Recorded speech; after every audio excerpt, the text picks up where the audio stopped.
जीवाणु यानी बैक्टीरिया पृथ्वी पर सब जगह पाए जाते हैं। ये सबसे ठंडे क्षेत्रों से लेकर खारे महासागरों तक और यहाँ तक कि समताप मंडल यानी स्ट्रेटोस्फीयर और तेज पराबैंगनी किरणों जैसी जगहों में भी होते हैं। ये जीवाणु हमारे शरीर में भी होते हैं। हमारे शरीर में जितनी कोशिकाएं हैं उससे कहीं ज्यादा जीवाणु हम में रहते हैं। आखिर ऐसा क्या है जो इन्हें इतनी अलग अलग परिस्थितियों में भी जीवित और कार्यशील रखता है? इसका उत्तर जीवाणु कोशिका भित्ति यानी बैक्टीरियल सेल वॉल में है। एक जीवाणु की कोशिका भित्ति एक आवरण की तरह होती है जो जीवाणु द्वारा उसके चारों ओर बनाई जाती है। यह आवरण जीवाणु को उसके परिवेश और बाहरी हमले से बचाता है। वास्तव में कोशिका भित्ति को पहुंचा नुकसान जीवाणु को मार सकता है। इसलिए वैज्ञानिक यह समझना चाहते हैं कि कोशिका भित्ति कैसे बनती है और यह जीवाणु की रक्षा कैसे करती है। उन्होंने पाया कि जीवाणु कोशिका भित्ति के छोटे छोटे टुकड़ों को एक साथ जोड़ने के लिए विशेष स्टिचर प्रोटीन का उपयोग करते हैं। हमारी तरह ही एक जीवाणु भी आकार में बढ़ता रहता है। इस बढ़ती हुई कोशिका को कोशिका भित्ति अपने अंदर कैसे फिट कर लेती है? डॉक्टर मंजुला रेड्डी और centre for cellular and molecular biology यानी CCMB में उनकी टीम इन जवाबों को खोजने के लिए जीवाणुओं में प्रोटीन का अध्ययन कर रही है। उन्होंने जीवाणुओं में कटर प्रोटीन नाम के विशेष एंजाइमों का एक समूह पाया है। ये प्रोटीन कोशिका की बाहरी परत को काटते हैं, जिससे आकार में बढ़ रही कोशिका की कोशिका भित्ति में नया पदार्थ जोड़ा जा सकता है, जिससे कोशिका भित्ति का आकार बढ़ जाता है और जीवाणु को भी बढ़ने के लिए जगह मिल जाती है।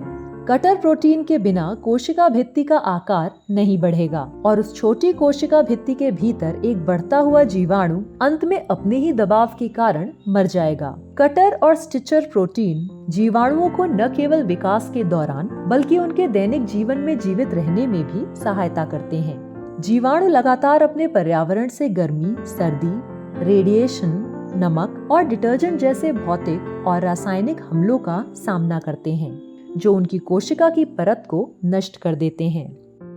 लेकिन इन विभिन्न परिस्थितियों में कटर और स्टिचर प्रोटीन एक मजबूत कोशिका भित्ति बनाए रखने के लिए साथ मिलकर काम करते हैं।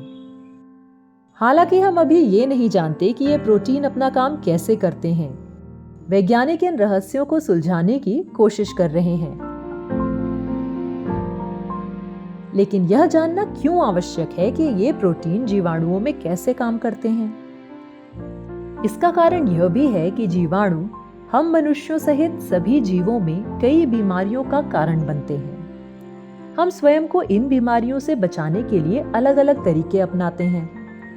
हम बीमारी फैलाने वाले जीवाणुओं को मारने के लिए प्रतिजीवी एंटीबायोटिक यानी जीवाणुनाशक दवाओं का उपयोग करते हैं। स्टिचर प्रोटीन को निशाना बनाकर कई एंटीबायोटिक जैसे पेनिसिलिन जीवाणु की बाहरी परत में छेद कर जीवाणु को मार देते हैं। लेकिन एंटीबायोटिक दवाओं के अत्यधिक उपयोग के कारण इन दवाओं से बचने के लिए जीवाणु विकसित हो गए हैं।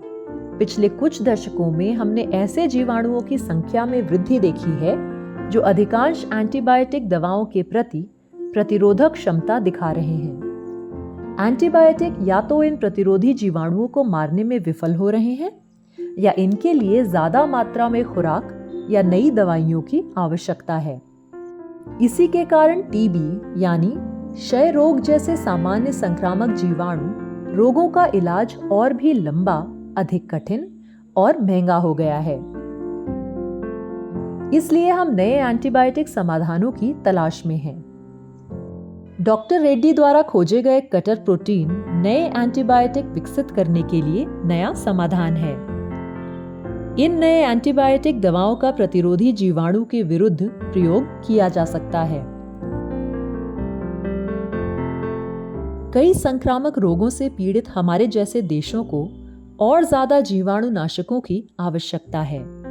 इसलिए हमें जीवाणुओं को समझने के लिए और अधिक वैज्ञानिकों की भी आवश्यकता है। इसके साथ ही हम हमारे देश को स्वस्थ और रोग मुक्त रखने में मदद कर पाएंगे। क्या आप उनमें से एक बनना चाहेंगे?